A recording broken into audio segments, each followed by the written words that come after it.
Hi, everyone. Welcome back to another Summer Rewind episode. And this week, I am rewinding Kim Stewart's episode. She was number 15 back in April of 2024. And she was one of my autism themed episodes for Autism Acceptance Month in April. And as I re-listened to this episode, I realized a couple things. First, it was the first episode where we really focused on community. And especially if you are a parent of a special needs child or a child with some medical difficulties, community is so important. It's important to help you learn what you don't know, to link arms with someone who's walked this journey before. And it's really helpful for your own mental health, for your own sanity.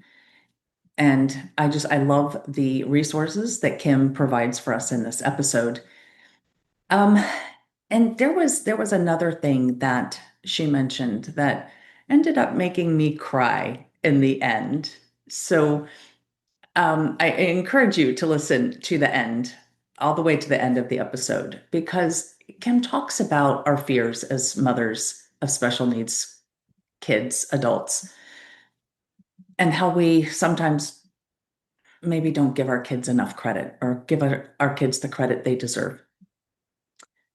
And then the last thing that I just wanted to bring up is she mentioned that God planted a seed for her, and she ignored it, or not really ignored it, but kind of put it on the back burner a little bit. And then she approached it again from a different direction. And she learned that that was then the time and the correct seed to plant. And it reminds me of a seed I was given several years ago that I've hinted about a couple times on a couple episodes. And I really, truly hope to be able to share that planting of that seed with you soon. So I'm getting excited and yeah, just looking forward to seeing the growth of that seed when we step out in faith and we do what the Holy Spirit has asked us to do. It's not easy, but it's worth it. And so I encourage you to listen to this episode, whether you have a child or an adult on the autism spectrum or not. And because Kim drops so many good words of wisdom, good golden nuggets, I guess, in this episode. And yeah, with that, enjoy the episode. Are you walking through a storm that feels like it will never end? Do you wonder if life's storms have stolen the beauty from your life for good? You're in the right place. My name is Heather, and like you, I've been through a storm or two and wondered if life would ever be beautiful again. Here we share warriors' words, stories of discovering beauty after battles, and the worth in your wounds. Pick up your sword or boxing gloves and join the battle.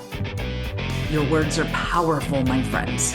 Make them warrior words. Welcome back to the Warrior Words podcast. Today we are discussing the importance of others, specifically on the journey of autism. But I think it's relevant to all of us who struggle in this life, which in my experience is every single one of us. So I'm talking to Kim Stewart today. Kim Stewart is a wife and mom of 2 adult sons. Her oldest son, Heath, was diagnosed with autism at age 2. She is also a book marketing strategist and host of the Book Marketing Mania podcast. When she's not working behind the scenes, you'll find her in Dallas, enjoying time with her family and indulging in coffee, caramel, and Friends reruns. And now, on to the show. All right, so we're back. And as you heard in the intro, we are blessed to hear Kim Stewart and have her as a guest on the podcast today. Welcome to Warrior Words, Kim. Thanks, Heather. I'm so excited to be here and serve your listeners today. Oh, well, we are very blessed to have you. So I was trying to think about when I first started listening to Book Marketing Mania, which is your podcast. Uh-huh. And I couldn't remember until I went to your website recently and noticed that you were also affiliated with Kingdom Writers Yeah, with yeah. Shelley Hitz. And Yes. I think that's probably where I got introduced to you. So Uh-huh. I've been listening ever since one of her Kingdom Writers online retreats or something like that. Yes. Yeah, So Shelley is the best. Yeah. yeah, she's introduced me to quite a few people. So Oh, I'm very, good. very, very, very thankful for that. So Yeah. so I wanted to talk to you today because we do have book marketing and publishing in common, Mm-hmm.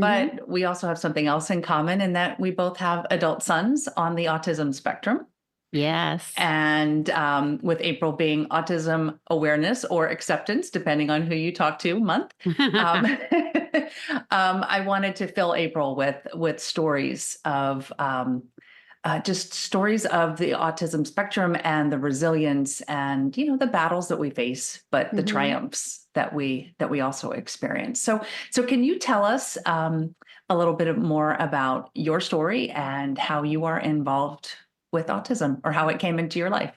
Yeah, yeah. So my oldest son was diagnosed he was probably right before his second birthday is when we got the first signs of it. And I have two boys. So I had just had my second child, and my older son, he's a boy. And so he's a late talker. And he walked earlier than the rest of his little buddy, friends, but he, just didn't start talking as much as they did, but he did start talking.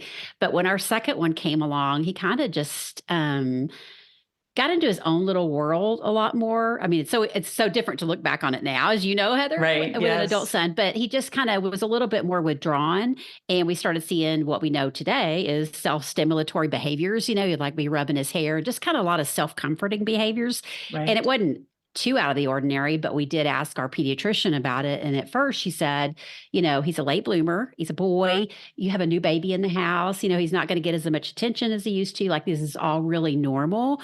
And where he's at on his talking is totally fine. And so we were like, okay, and went along a little bit later and then just started seeing some more things that were a little unusual and a little bit further behind some of his peers.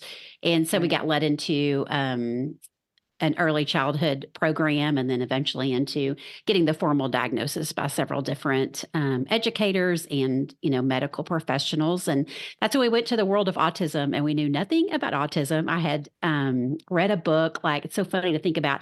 I had read a book in Reader's Digest, which I'm really showing my age here, a story about a mom that had two children with autism, and I kind of remembered that from forever ago. But I still was like, I don't know what autism is. And this is back, of Right. course, when the internet was just becoming a thing. So it was like you could Google and maybe find one or two things only.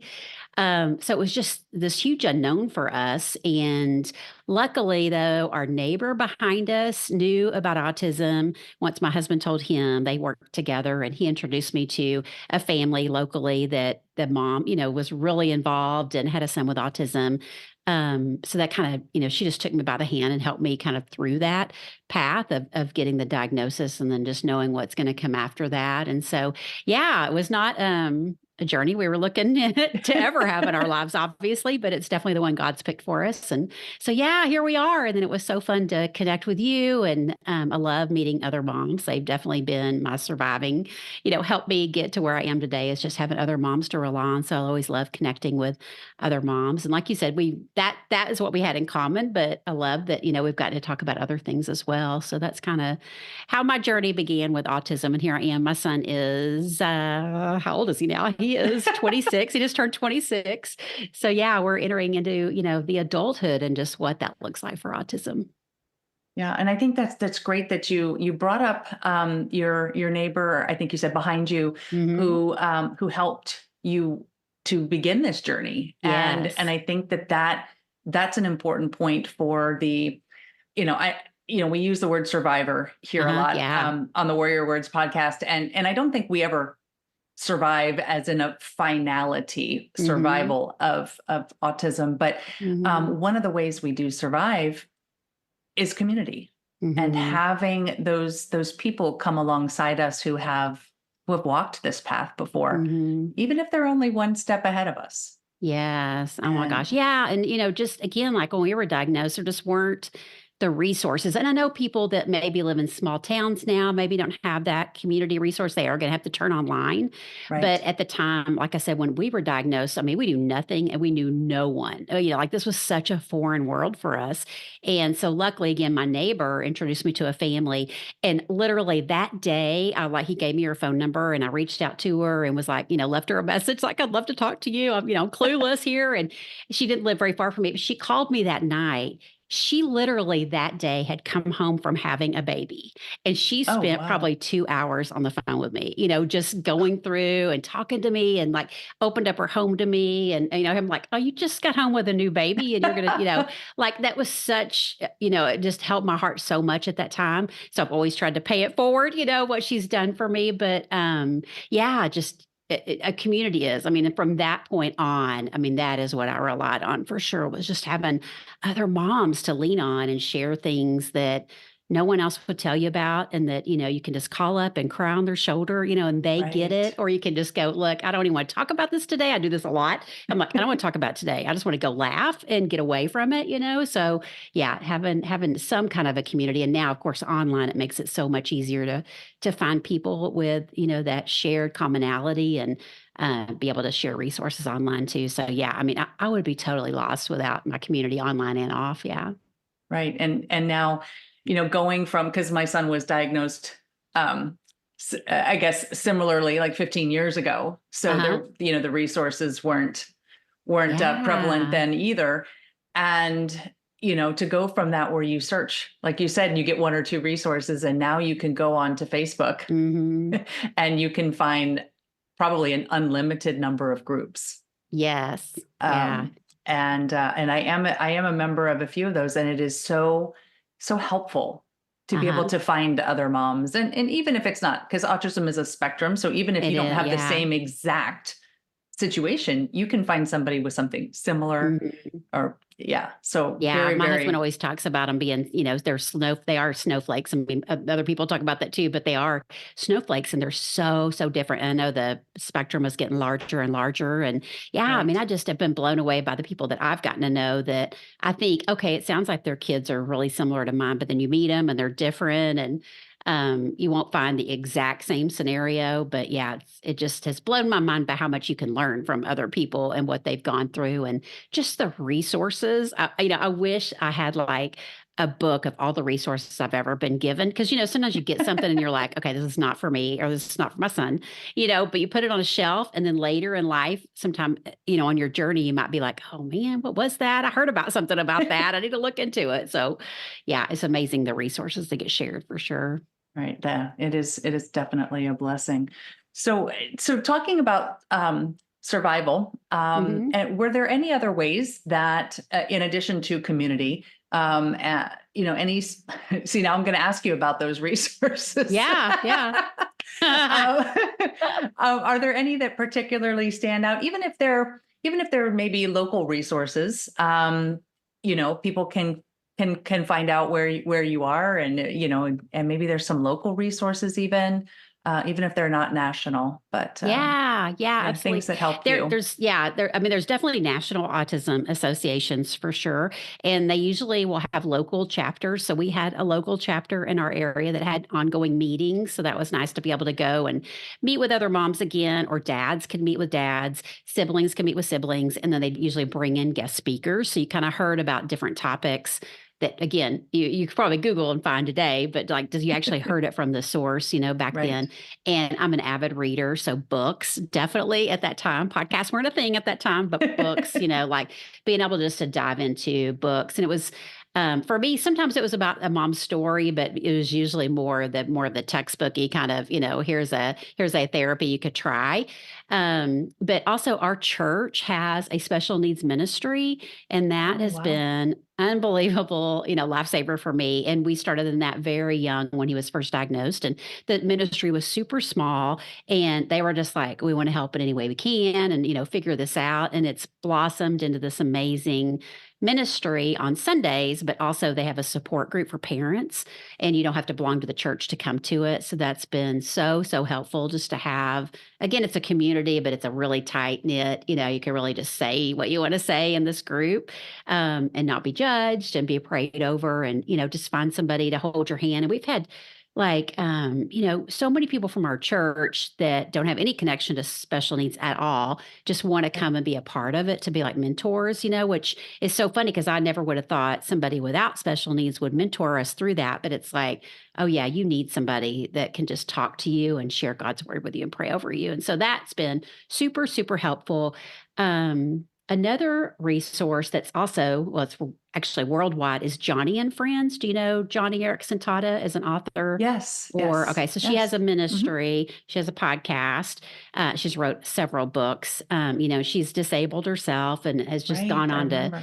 do amazing things despite her disability. And she's another one, like I remember kind of her story way back when, but I didn't know much about it until now. Here I am in this disability, Yeah. network, and we learned about her ministry from our church, and they also offer family retreats. And so we've been blessed to get to go to some of those, and it's where you go as a family, and they have them all over the country, and they also do them for military families too. But it's for the whole family to go for like 4 or 5 nights, and your child with disabilities gets paired up with a volunteer to spend time with.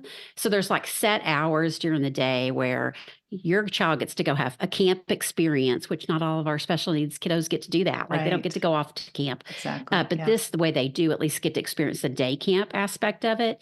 And the moms, like and dads, can just go if they want to go take a nap, they can. If they want to participate in activities, they can. If you want to go to Bible study, you can. If you just want to sit around a gab, you can. But you're in this beautiful camp setting.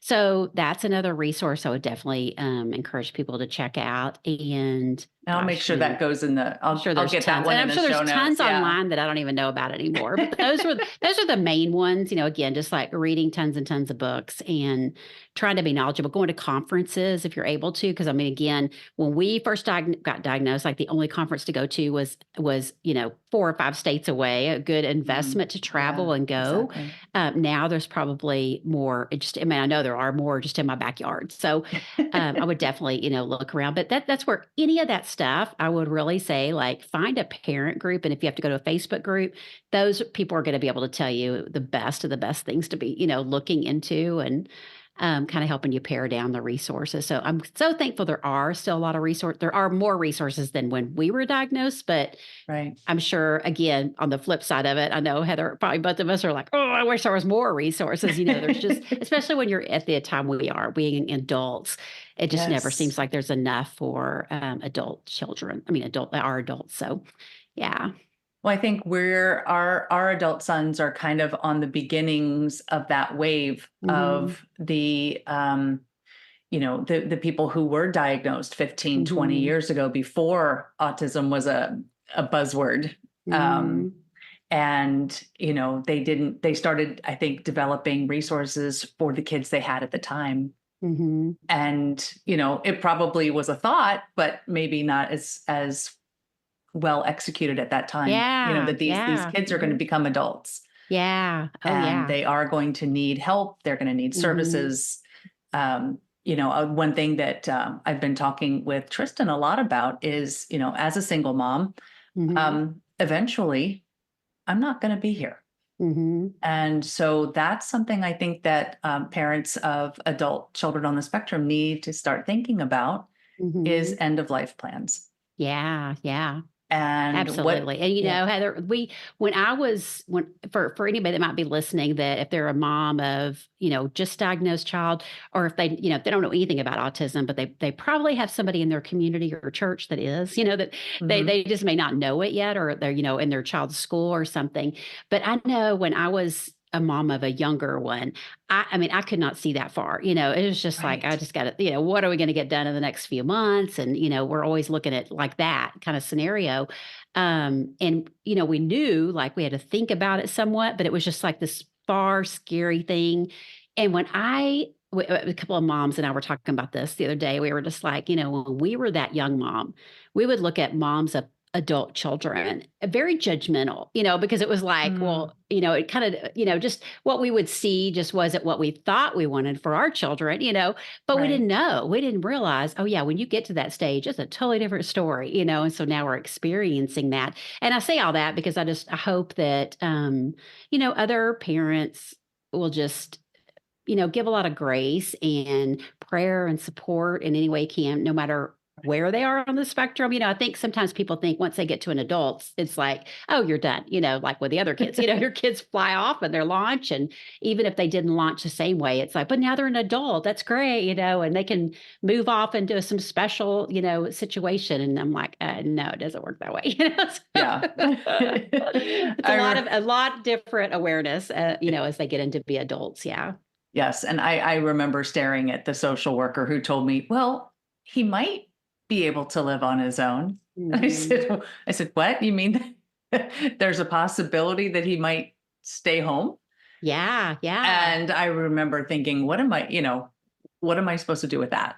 Mhm. Because at that point there was nothing. We were just we were just trying to navigate what autism was and what he needed at that Yeah. time. Yeah. Yeah, when Yeah. they're school age, that's all you can think about, right? Is Mhm. just you just want them to be with their peers at school and to experience, a typical school day if they can, or if you're homeschooling, you still want them to be able to have that social environment, with their peers. And it's just not always easy to do, but that's always what's in our mind, right? And we're just Right. like desperate to try everything. And you get to this stage, and not that you're not still desperate and try, but it's just so different. Yeah, when they're adults for sure.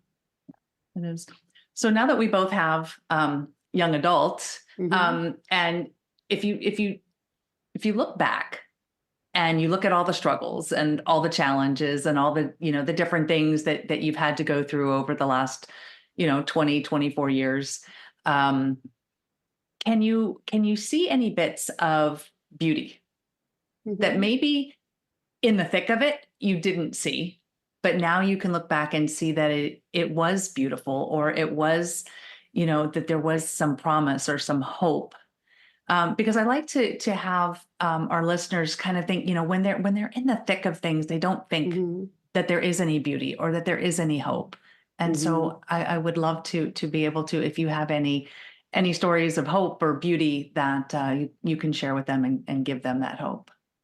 Yeah, I was thinking, I mean, it really goes back to, I mean, probably just the different friends that I've had in my life, that are willing to either laugh again, like they'll laugh, they'll cry, but also, I think just, I think this is just a lesson for everybody. This isn't like one specific story, but just, you know, I don't know. I wish that I would have documented more things, along the Mm, way, and to remember, like I heard somebody talking this weekend about celebrating the small things, and it made me think. I yes. wish I would have done that more along the way, and there were beautiful moments to celebrate. And I think about that with any journey you're on, whether it's a health journey or if you have a child with autism or any kind of things that are going on in your life, and just any kind of brokenness is just a maybe slow down a little bit so you can, think about those things. Cause I mean, I do think about it's funny the things, I mean, there's, obviously really, really hard days. I Yes. mean, I will say, like growing up, I almost thought my child without special needs was a lot harder, Oh, and wow. now I feel like Interesting. in Yeah. adults, they're kind of flipping, but I will say, you probably wouldn't mind me say that, but growing up, that's what we always laughed about. I was like, geez, I think he is even harder, but there's certainly hard days, with special needs. But then there's all of these things that happen. I mean, like our son, again, it's changed a little bit in adulthood, but he always woke up with a smile on his face, and he may Mm. have a horrible day afterwards, but it was like he always just kind of was like, I felt like he just kind of was facing it, head on with a smile to begin with. And I wasn't always that way, so I tried to learn from him. And, so many people have come into his life that have worked with him and have just been, definitely God sent. And it is Mhm. definitely a calling, to work with children with special needs. So I so admire anybody who does that. But I think I think just like again, like saying celebrate the small things and what God might can do that you don't expect. Because like I remember this is one story. So I remember my younger son had saved up his money to buy one of those little electric scooters. Like again, Mhm. this is back when they first came out. And he was so excited to, to buy his electric scooter. And we lived on a little street with about, 10 houses. And so he was out riding it. And then my older son came out and he was, looking like he wanted to ride it. And so we were, my husband was asking him, and I was just like nervous, mama going, "Yeah, there ain't no way he's gonna be when he riding a bike at this time. Right, right. And so he was like, well, let's just, set him on it and see if he likes it. We were just thinking he was gonna like kind of balance on it. I don't remember what how old he was, but I mean, old enough he should have been able to ride it, right? But he Right. just like Yeah. took off down the street on this electric scooter. And I mean, my heart, I was like freaking out, and he just like made the little corner around our little block, and came right back because he's really good with directions. But he came right back. But I was just like, my mouth was on the floor because I was like, here, I haven't even given him credit that he could even ride a bike. Like we had tried a couple of times and Mhm. I gave up. I'm like, oh, we're just gonna do training wheels for the rest of your life. I can't, like pick your battles. Yeah, And then once he came exactly. back from that, I was like, okay, well, he clearly has balance. And so I mean, I was just so blown away. So I was like, we're okay, get the bike out, like get the bike out, get those training wheels off. He could clearly do more than mom gave him credit for. So Oh, there's been wow. a lot of Yeah. those kind of stories that I Mhm. think, even though, you might be praying about it. And not that I didn't pray about it, but I was and probably still continue to be quite a control freak, when it comes to him. And Yes, I can so, relate. there's just so many things I wouldn't let go of.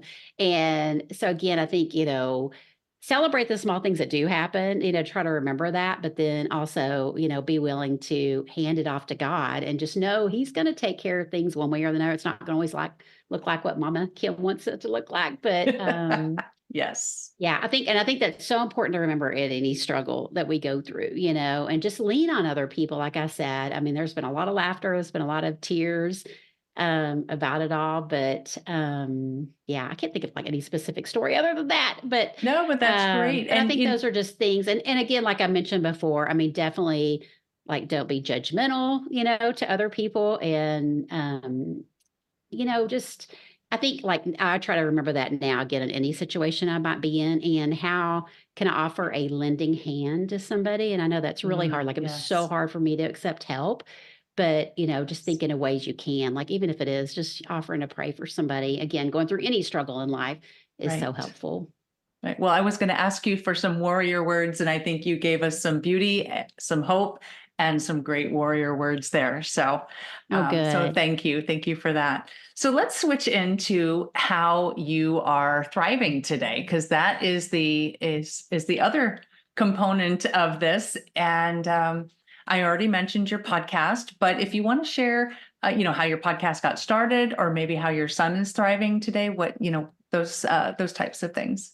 Yeah, well, and I think he's probably thriving better than I am, because he, doesn't always know all the struggles that he's up Mm, against, which yes. I guess I'm glad. That's also a great thing in a way, that he doesn't see all the battling that we are doing, trying to figure out his lifelong, right, his adult plan and what happens when we're gone. Like you said, that's Right. a huge thing we're working on right now, and it's like, oh, it just, it can really take you down, right? Right. Yes. But yeah, I was wanting to share with you, Heather, is I don't know if we had ever talked about this, but back in like 2014, I think it was, I kind of felt God nudging me to write a book about my journey because again, I love to read and I love reading other Mhm. people's stories. And I got to thinking, okay, well, maybe I need to provide this resource for new moms because I was talking to tons of new moms at the time.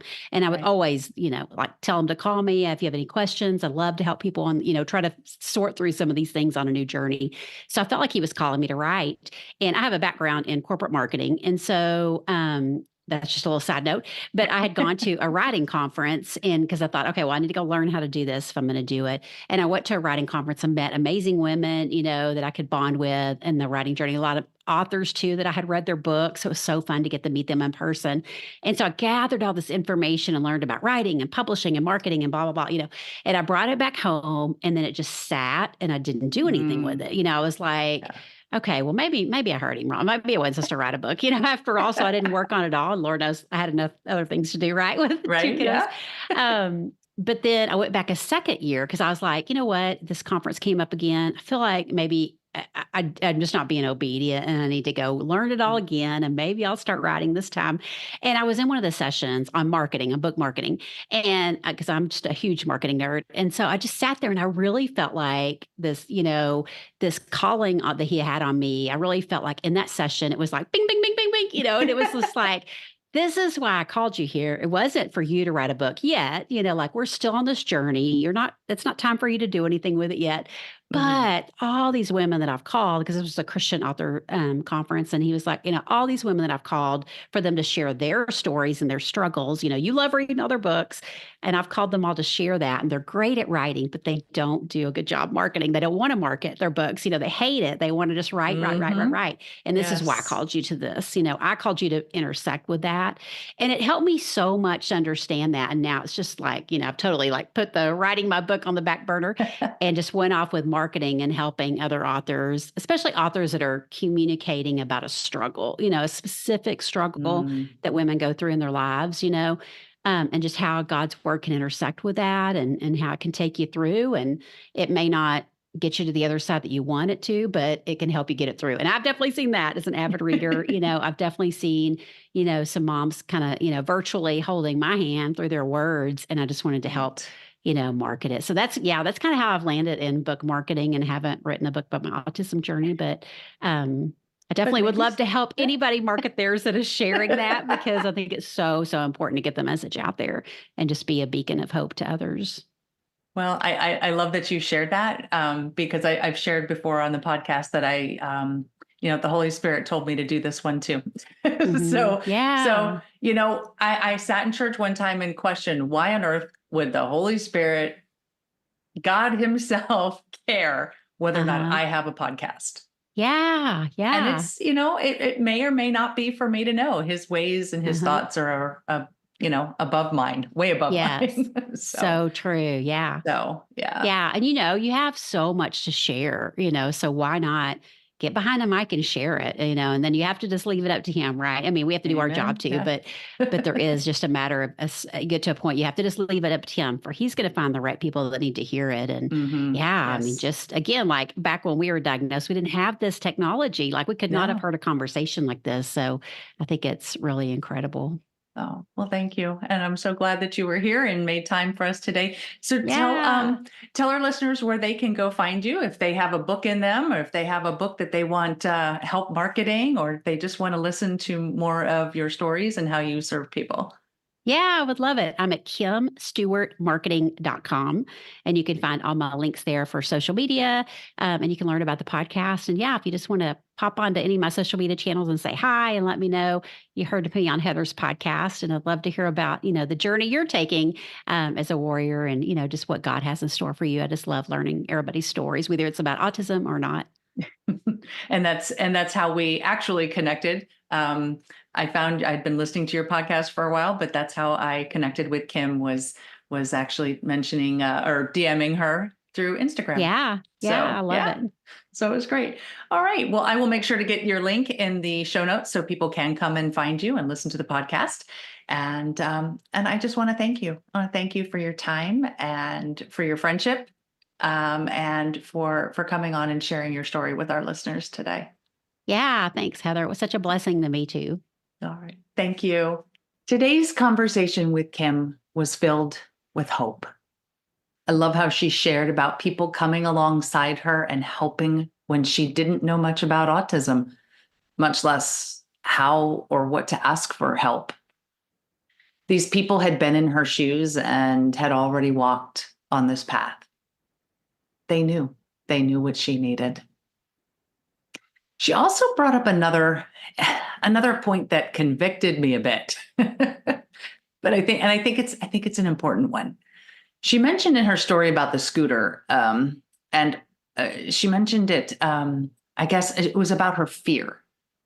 It's about her fear for her son. And upon his return from riding that scooter, she realized that she hadn't given him enough credit. There were things he could do on his own that she hadn't considered. And that's a powerful realization. And one maybe more than one of us needs to acknowledge. So I'm going to follow Kim's leadership and admit that there have been times, more than one, when I haven't given Tristan the credit he deserved in his abilities to do something. The most recent one being my overnight hospital stay. And you can listen to, I think it's episode 7. Listen to episode 7 to hear more about that story. But I was more scared for him to have to navigate a night being on his own. I was more scared of that than I was for my own health. He looked at me as I was lying in a hospital bed with tubes and things beeping. And he looked at me and he said, "Mom, I can do this." And do it he did. So thank you, Kim. Thank you for sharing that important story with all of us. Whether or not your children are on the autism spectrum, can you think of a time when you did not give them credit for something because of your own fear or your own doubt? I don't ask in condemnation.